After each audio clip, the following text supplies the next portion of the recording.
Hi! In front of me is Motorola Edge 30 Neo, and today I would like to show you how you can change the food apps on this Motorola.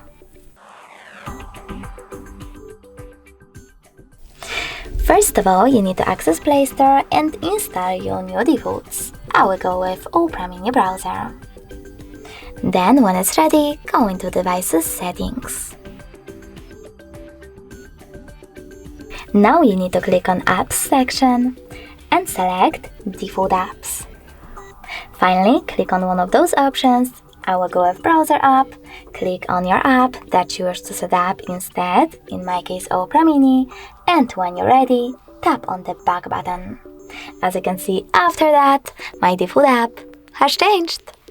Thanks so much for watching. If you enjoyed this video, leave a like, comment and subscribe. Bye!